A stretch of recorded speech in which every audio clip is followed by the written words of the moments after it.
till now we have studied components of food, balanced diet, and how rest and exercise are very necessary for good health. Now, when we are talking about health, sometimes it happens that we fall ill. So, why do we fall ill? There must be some reasons, right? So, let's see what now diseases, which are the different types of diseases, what are the cause of disease, right? So, see, diseases. It is a state in which our entire body or a part of it is not able to function properly. I repeat, it is a state in which our entire body or a part of it is not able to function properly. So what do we mean by this? Fine. So I'll give an example. If I'm suffering from cough and cold, my lungs will be infected. So it is a part of my body.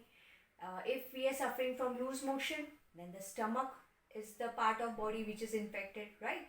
And sometimes a person suffers from some kind of disease in which the whole body is not able to function properly. So it means that we are infected with some kind of by some microorganism, and we are suffering from some disease. So which are the common cause for disease? So first, it is lack of nutrients in our diet. So as I said earlier, that we have some components of food which are very important to remain healthy. So if those components, if any one of the component is lacking, we will suffer from some disease. And the second cause is presence of germs or microbes in our environment. Very simple example, presently if you see, we are in lockdown situation, and coronavirus, we are talking about coronavirus, right? So here the virus is a microorganism due to which we are suffering from some kind of disease, isn't it? So which are the different types of diseases?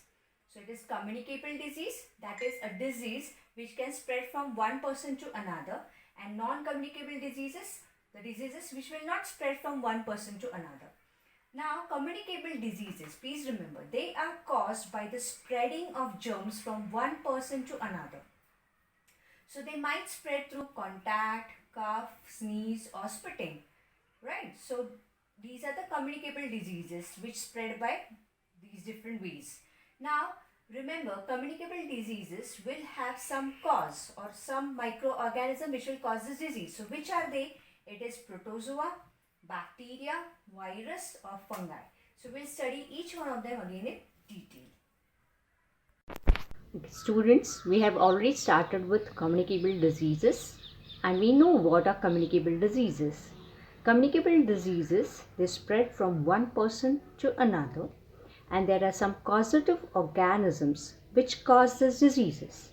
They are classified into four: protozoa, bacteria, virus and fungi. Now we are going to study protozoa. So the meaning of the word protozoa, that is, proto means original and zoa means animal. So it is believed that these are the first living organisms which were found in water on the earth. Protozoa are actually unicellular organisms. Uni means single and cellular means cell. So protozoa are single cell animals. They have a very simple structure. So you can see here that I have drawn an amoeba, which is a single cell, while there's one more, that is leishmania, that is also a single cell. So protozoa are actually single cell animals, and they are so minute or they are so small that they cannot be seen by our naked eye. We require a microscope to observe these animals or these organisms. Now, the various diseases that are caused by these animals are malaria. It is caused due to a protozoa named Plasmodium. Then amoebic dysentery is caused due to amoeba, and Kala Azar, which is also known as black fever, it is actually caused due to this organism, that is leishmania. Now, the symptoms of all these three diseases are somewhat like there is a severe pain in the abdomen, person suffers from fever, and there are many more symptoms specific to each disease. Another thing is that these diseases can be cured by taking medicines. So this is all for protozoa. Now the next group of microorganisms that we are going to study are bacteria. Again, bacteria are unicellular and microscopic. means they are single celled and they cannot be seen with a naked eye, so we have to observe them under a microscope. Now, depending upon their shapes, the bacteria are named as, so the spherical ones, the circular ones, they are named as coccus. Then you can see there are bacteria which are spiral shaped, they are called spirally, and the bacteria which are rod shaped are called bacillus. So the bacteria are available in these three different shapes. The various diseases caused by bacteria are pneumonia, typhoid, tuberculosis, cholera, etc. Again, there are vaccinations as well as medicines available. So vaccinations try to prevent us from getting that kind of disease, while medicines are taken to cure if we are suffering from these diseases. The next group of microorganisms which we have to study is virus. Now again, in case of viruses, we can see that they are unicellular and microscopic. Means they are single celled and they cannot be seen with a naked eye. So obviously we have to use a microscope to observe them. Now this is a schematic representation of virus. The speciality of viruses is that when they are in the environment, they do not reproduce or they do not multiply.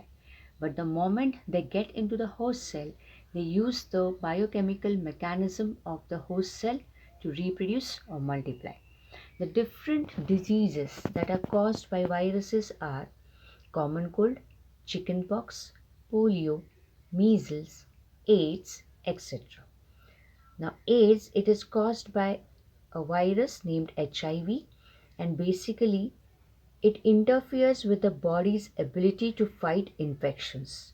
The full form of the disease AIDS is acquired immunodeficiency syndrome. Please remember, viruses cannot multiply when they are in the environment. But the moment they get into a host cell, they multiply by using the biochemical mechanism of the host cell. The last type of microorganism which we are going to study is fungi. Singular is fungus and plural is fungi. Now, they are unicellular and microscopic, means single cell, and we require a microscope to observe them. Example of these kind of fungi are mucor and yeast. So I've drawn a diagram over here which you can see. It has thread-like structures which are called mycelium. This erect structure is the hyphae, and you can see a globular structure at the tip, that is parenchyma. So with the help of these spores, this fungi reproduce at a very faster rate. So presently the air around me might be having millions of spores present in it. Now, fungi are multicellular as well as microscopic, means they are made up of many cells and they can be seen with a naked eye. So example is mushroom. Mushroom is an example of fungi. The different diseases that are caused by harmful fungi are, means they cause infections of skin, eyes, ears and hair. So personal hygiene is very important to keep these infections caused by fungi at bay.